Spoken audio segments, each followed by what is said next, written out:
Y continuamos, amigos televidentes. Le damos la bienvenida al compañero Iván Acosta, ministro de Hacienda y Crédito Público. Gracias por estar con nosotros y acompañarnos esta mañana. Y qué bien para hablar de los números, ¿no? De la economía, los indicadores. Y queríamos pedirle ya a esta altura del año, ya estamos en el mes 8 del calendario, agosto, sobre los aspectos más importantes que se pueden destacar de nuestra economía, ¿no? El comportamiento de nuestra economía, hasta donde entendemos y conforme a lo que se ha venido avisando, informando, pues marcha, digamos, de buena manera, pero quisiéramos que nos explicara un poco, pues, en qué momento estamos. Bienvenido de nuevo. Buenos días, gracias Alberto, buenos días a la gran teleaudiencia que sigue la revista en vivo. La economía tiene el ritmo impulsado fundamentalmente por la actividad productiva.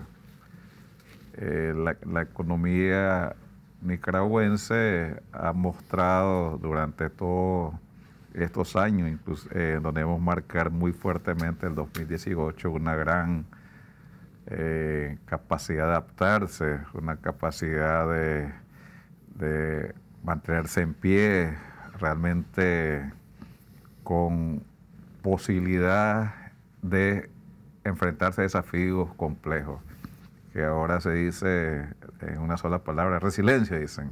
Correcto. La economía es muy resiliente, pero es la capacidad de adecuarse, de adaptarse y mantenerse realmente en movimiento hacia adelante.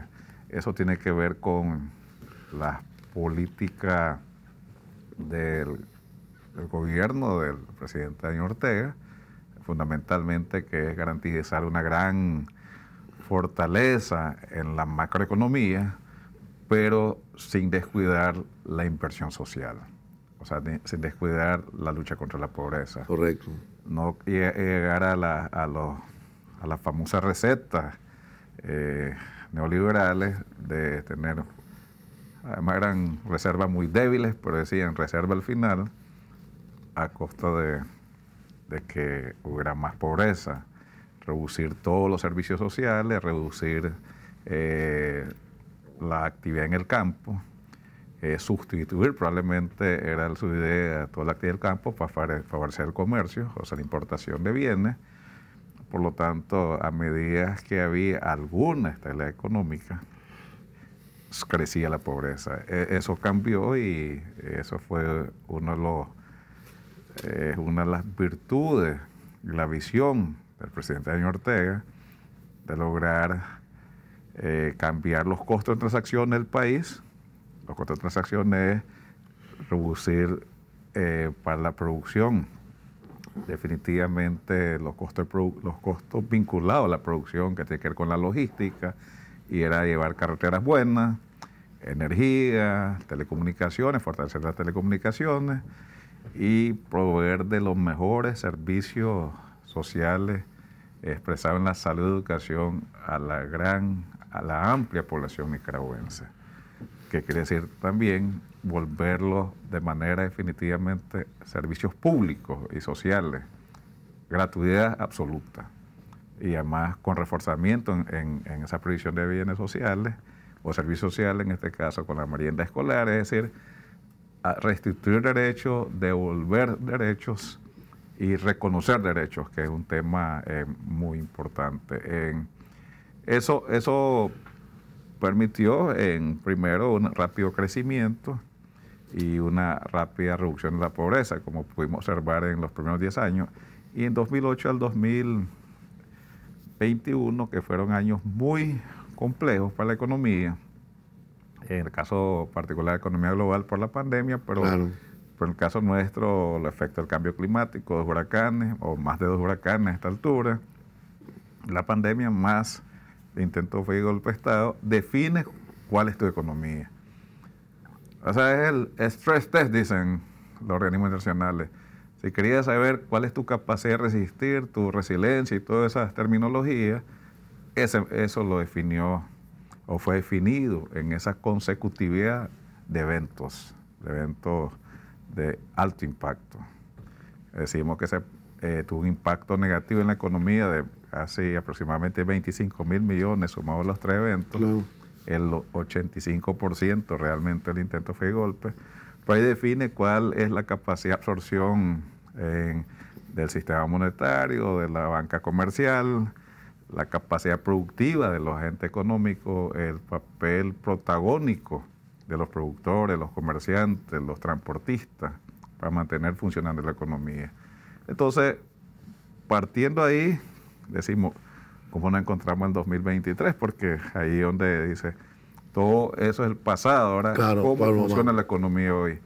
Vamos a partir de que en 2022 crecimos 3.8, la economía global crecía, la economía global crecía 3.5, en algunas decisiones de las macropolíticas globales fallaron, que dieron una alta inflación, todo lo que tiene que ver con los ataques violentos de los centros económicos a los líderes de la producción energética, que en este caso Rusia, la presión especial de una espiral inflacionaria y además alguna disrupción en la cadena logística. Eso hubo aumento de precios importantes y se respondió como efectivamente los bancos centrales tienen diseñado elevar la tasa de interés. Eso podía provocar recesión. Eso movió a que hubiera mucha incertidumbre para todo el 2023, un crecimiento más bajo, una alta inflación, peligro de recesión. Entonces, en esa situación, ese entorno, nos estamos moviendo, pero ahí vienen los temas de diferencia. La economía global creciendo aproximadamente al 3%, las predicciones. Nosotros desde octubre hemos definido, octubre pasado, entre 2.5 y 3.5, estamos girando más a 3.5.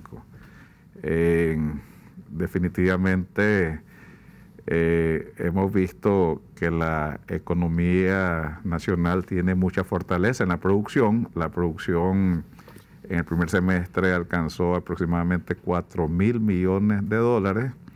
Eso es equivalente a similar más bien al 2022, un crecimiento leve al 2022, que no indica que a pesar del movimiento de precio descendente en la mayoría de los commodities de la canasta exportadora nuestra, pudimos resistir en los principales que tienen que ver con el oro, la carne resistió, el café sí tuvo una disminución importante, estaba en 162 y el año anterior había estado en 203, el promedio.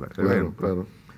Entonces, esos son los tres principales productos de exportación del lado de los commodities y del lado de la zona franca industriales, textiles, arneses, fundamentalmente, están manteniéndose buscando mayores mercados y en este caso tratando de alcanzar el mercado norteamericano para conservar sus volúmenes, dado que puede haber un impacto en precios, pero son datos levemente inferiores al 2022, pero en la canasta total estamos observando números finales de 4.000 millones con una perspectiva de superar los 7.500 y acercarnos a los 8.000 millones. Ese es el dato del 2023 desde el punto de vista exportador, impulsado por la producción.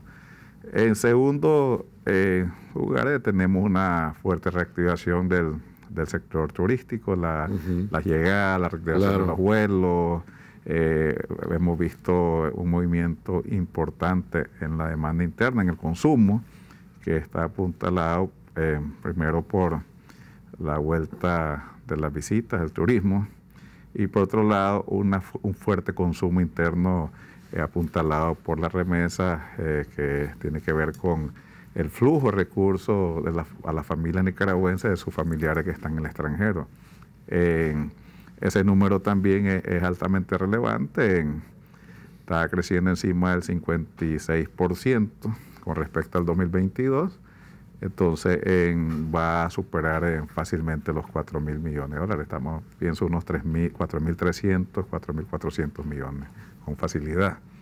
Entonces, tener dos actividades muy fuertes, más el turismo. La inversión extranjera se mantiene, está moviéndose por encima de los 560 millones de dólares en el primer trimestre. Eso indica que va a cerrar encima de los 1.300, 1.400 millones de dólares, que mantiene la fortaleza de la inversión extranjera directa, que ha estado por años consecutivos, como 10 años, encima de los 1.000 millones de dólares. Eso le da mucha fortaleza a la economía y, por otro lado, lo que tiene que ver el financiamiento al sector público se mantiene muy fuerte.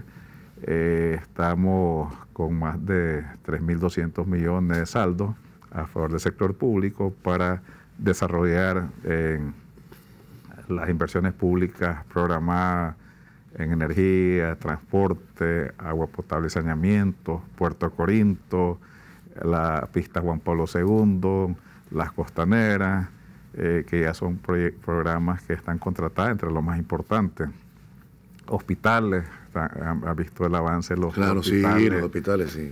León, Ocotal, Bilwi, más los hospitales primarios que se están construyendo. Una inversión importante en el sector de educación y viviendas. Un dato en vivienda, estamos ejecutando aproximadamente unos fondos que alcanzan 350 millones de dólares en varios proyectos de vivienda, la del BESI, la de la cooperación de la República Popular China. Sí. Entonces, hay mucha fuerza en la construcción y esperamos que se reactive la construcción privada. Ya está bajando, hay algunos indicios de baja de precio del acero, eso creo que va a reactivar eso y esperamos que eso garantice un crecimiento realmente que nos acerquemos más al 3.5, que es lo que había hecho el Banco Central, que podría estar una media de 3.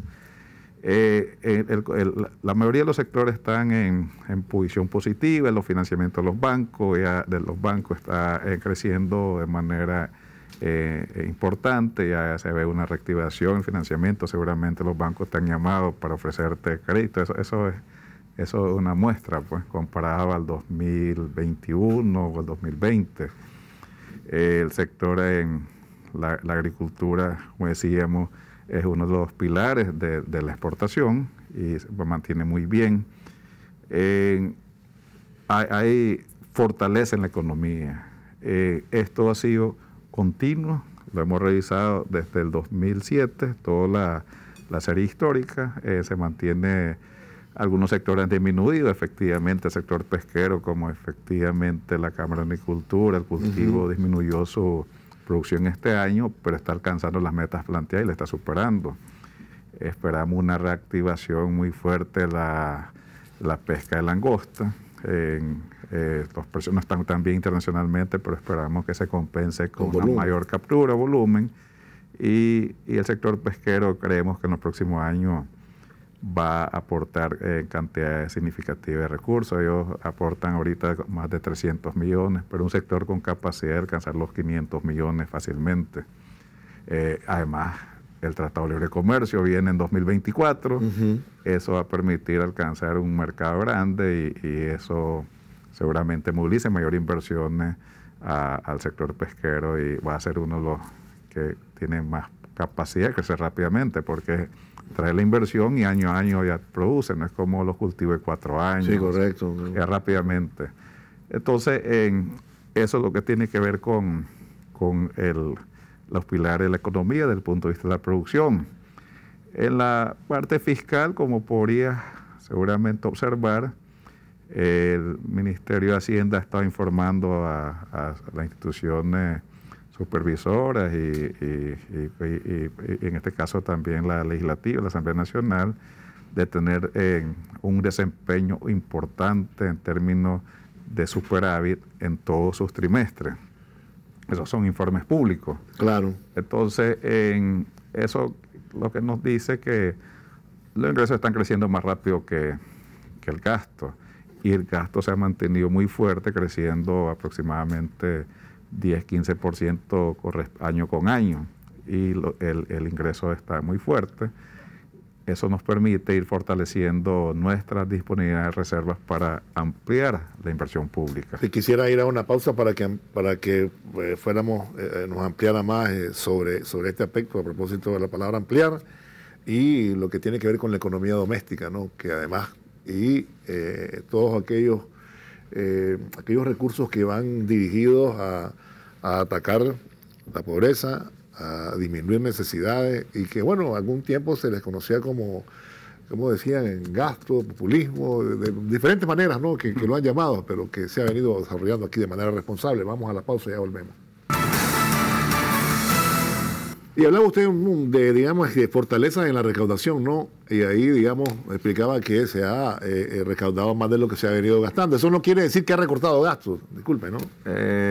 Nosotros, como parte de la política fiscal, la política de inversión, la política del gasto, hay una definición muy clara del comandante Daniel Ortega que los temas sociales hay que mantenerlos como alta prioridad.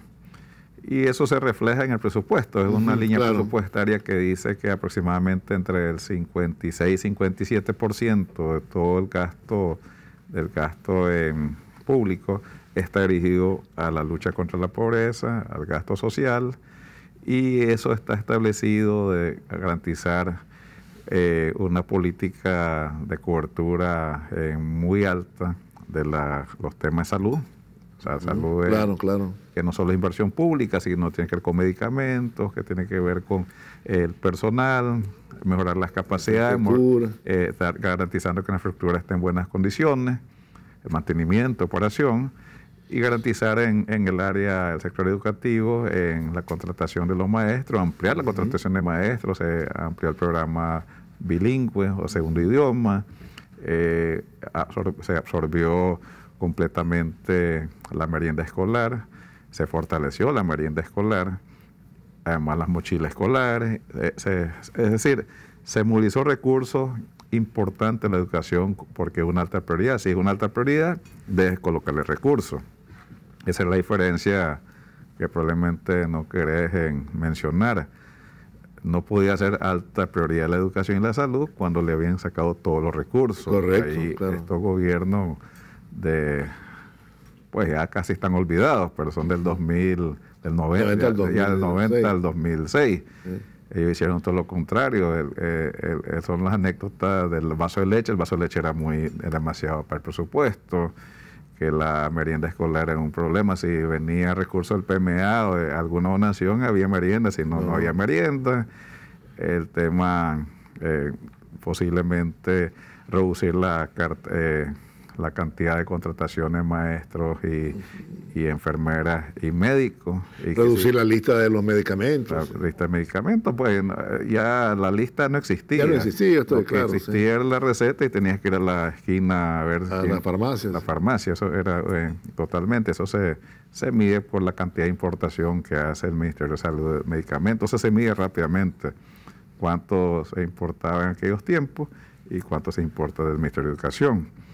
Te voy a dar un dato que es simple. La vacuna de la influenza valía en los 2000 en el mercado nicaragüense entre 50 y 60 dólares y era de escasa circulación en Nicaragua, 50 a 60 dólares en un país de aquellos tiempos de salario mínimo cerca de los 100 dólares. Era imposible, o menos los 100 dólares. Aquí con la inversión nicaragüense rusa en Mechnikov se bajó esos costos. El Estado ha hecho amplias vacunaciones con la influenza. O sea, es un problema, uno dice, esos cambios que vinieron, esas políticas públicas de salud, se logró una inversión importante en la cooperación de la Federación de Rusia y eso que era prácticamente elitista, era la vacuna de la influenza, que nos ayudó mucho para poder enfrentar de manera anticipada al COVID. O sea, sin esa vacunación masiva de la influenza hubiéramos tenido mucho más bajas en la población. Entonces, ese tipo y estoy hablando de la influenza porque es la que tengo ahorita, pero claro. Se está ampliando una gran cobertura de vacunas, que son recursos importantes. O sea, por muy de bajos costos, la vacuna debe andar entre 4 y 6 dólares, Claro. produciéndolo acá. Es más bien, o sea, la última... No, y se aplica completamente gratis, pues. Completamente gratis. Entonces eso es definitivamente importante. O sea, recursos se movilizaron más de casi 150, 170 millones solo para enfrentar el COVID de dólares, claro, o sea, para garantizar la vacuna permanente. Entonces eso muestra la fortaleza y la priorización, o sea, la alta prioridad al tema de la salud pública. O sea, no todos los recursos, me recuerdo 1984, 85, todos los recursos para la defensa, todos los recursos para la lucha contra la pobreza, para fortalecer el gasto social. Eso es en... Sin descuidar la parte de la solidez de la moneda, el mantenimiento de la inflación. Esa es una definición también en que hubo un cambio profundo en 2007. El presidente comandante Daniel Ortega definió que la macroeconomía no es el fin. No es el fin, o sea que las reservas, que tipo de cambio, que son importantes, pero no es el fin. Son los medios para obtener ese crecimiento, ese funcionamiento de la economía, que tenga impacto en la recaudación, en el crecimiento de la empresa. La empresa han estado funcionando muy bien, eso quiere se genera más rentabilidad y más tributos, porque lo que pasa es que algunos sectores quieren hacerlo al revés, dice que toda la política económica, la estabilidad macro, la prudencia fiscal, todas esas terminologías elegantes significa mayor rentabilidad para el sector privado y menos tributo. No queremos que tengan más rendimiento, más rentabilidad y más tributos para fortalecer el gasto social, para redistribuir la riqueza. Eso se hace que la familia de las grandes mayorías, la educación rural, llevar la universidad al campo, para que más sectores tengan oportunidad de un mayor nivel de educación y eso tenga mayor impacto en el desarrollo del país. Queremos incrementar la producción, la productividad, el rendimiento en el campo. Queremos tener una mayor cantidad de técnicos. Para eso hay que movilizar la educación. Eso es un tema que está reconocido globalmente, no es un tema que lo estamos descubriendo acá. Claro. Entonces, fundamentalmente, eso es lo que es la armonía. Por lo tanto, cuando decíamos cómo está la política fiscal está en equilibrio. Pero no ahora, sino que ha sido una práctica del 2007, o sea, que el déficit no sea mayor de 2 puntos y trabajar a un punto de equilibrio y que no haya superávit. Se habla de cobertura de los gastos, ¿no? Es decir, el presupuesto financia los gastos. Definitivamente, según la... Y digo esto porque yo, bueno, como tengo alguna edad, recuerdo que antes era el asunto de ir a buscar reales para financiar el presupuesto y eso que era más pequeño, ¿no? Y ya buscar un porcentaje altísimo. El tema que había un funcionario relevante en aquella época que el único salario que logró cubrirse con la cooperación internacional fue su salario. Era de $27,000. Era penoso, pero bueno, esas cosas pasan y están registradas en la historia. Claro. El tipo salía, el doctor, seguramente un doctor de un PhD, a buscar la cooperación internacional, pero solo logró cubrir el salario de él. Entonces y además no lo prestaban para que después le pagáramos. Yo creo que era un préstamo. No logró hospital, no logró educación. Pero volviendo a los temas de macro, definitivamente la política fiscal es muy fuerte, muy equilibrado, muy prudente. Sobre todo la prudencia garantiza la estabilidad. No la estabilidad para el Ministerio de Hacienda, el gobierno, la estabilidad macro. Claro. Para que funcione bien la economía, para garantizar los servicios públicos funcionen de manera eficiente, la inversión pública impacte positivamente en mayor energía, trabajar en disminuir los costes logísticos, ampliar la capacidad del puerto de Corinto, trabajar para atraer inversión en energía eléctrica para reducir las tarifas, para ser más competitivos, o sea, de manera las mejores carreteras. Tienes que salir al país a ver, o sea, muchas veces uno en Managua no se imagina la conectividad que alcanzó el país en los últimos 8 o 10 años. Probablemente la de Bilwi, porque son carreteras muy lejanas, la de Bluefield, por la conectividad seguramente entre los municipios, si ustedes han escuchado. De Tumalal y Alcuá, correcto. que es muy bonito. Ahí está el peñón de Peñas Blancas, te podemos recordar, es una zona de corte café, o lo recordamos por las operaciones militares, pues, en defensa de la revolución, la conectividad entre Condega y Yalí, ¿no? De Yalí, buena carretera a San Rafael, de San Rafael, que es muy cerca de Jinotega, pero no tenía buena carretera en los 80. Claro. Entonces, el cambio, pues, aquí mismo en el Corredor del Pacífico, hay 3 salidas de Managua a Chinandega. Pues, después tiene 2 de Managua a León, pero después hay 3 3 vías para ir acercándonos a Chinandega. Entonces, eso está dinamizando, bajando los costos. Entonces, lo importante, lo fiscal, no solo verlo en el gasto social, que es lo relevante, es la acumulación de recursos, la inversión pública, para darle más competitividad al país, que permita atraer más inversiones, asegurar más inversiones privadas, que mejore la economía en lo global. O sea, por eso ha crecido el país 5.2, 5.3, 10 años, y esperamos volver rápidamente estamos creciendo, decía, 3.5 aproximadamente, 3.8, seguiríamos por 3.5 los próximos años según las proyecciones, pero queremos que suba un punto más, con mayor inversión extranjera. Aunque hubo un año de 10.3. Ordinario, 10.3. 10.3. Sí. ¿Cómo se refleja en el sector monetario? Un deslizamiento que en los últimos 4 o 5 años ha ido a la baja, de 5-1. Esa tendencia muestra la fortaleza del sector monetario. Además, la disponibilidad, los depósitos superaron 14%, los 5.113. ¿Te acuerdas ese número? Claro. Es el número del 17 de abril. A partir de ahí perdimos 35% del depósito.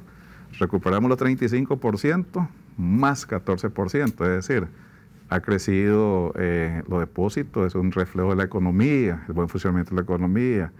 La Reserva Internacional entiendo que muy pronto va a publicar el banco y nos va a dar la sorpresa que está más allá de los 5.000 millones. La reserva más alta conocida antes de estos tiempos, que fue en 2017, en diciembre seguramente, cerró aproximadamente en 2.800 millones. Estábamos hablando de más de 5.000 millones y va a ir fortaleciendo la economía. 5.000 millones con el PIB de aproximadamente 16.000 millones de dólares, son 30%, son de las reservas respecto a los PIB más altos de Latinoamérica. Eso muestra mucha fortaleza. Si tiene fortaleza en el sector monetario, fortaleza fiscal, mucha disciplina y prudencia fiscal. En los temas financieros se ha logrado estabilizar y ir a la baja, contrario a los países vecinos. La tasa de interés ha venido bajando, seguramente observa. Seguramente estuvo muy alto antes, están bajándola para acceder a más mercado. Eso muestra que las posibilidades del país están en una curva ascendente, es decir, resiste momentos complejos, 18, 19, 20, se ha estado reactivando, y que los impactos de la crisis global se han logrado reducir, o sea, su impacto acá. Y voy a dar datos globales. En la zona euro va a crecer 0.9. La zona euro va a crecer 0.9. Estados Unidos 1.8 en 2023. Y hay países en la zona euro que van a crecer menos de 0.9, efectivamente. O sea, el caso de Alemania van a estar en negativo, 0.4. Gran Bretaña creo que 0.4 positivo, o sea, muy bajos. Es más, eso refleja también geopolítica. Claro. Donde se dirigió todas las sanciones, la República Federación Rusa, el fondo dice que va a crecer 1.5. El Banco Central ruso dice que va a crecer más de 2. Eso es significativo. Si la zona euro 0.9 y La Federación Rusia Dos. está creciendo más de 2 proyectados. Eso indica algún elemento importante pues, para otras conclusiones.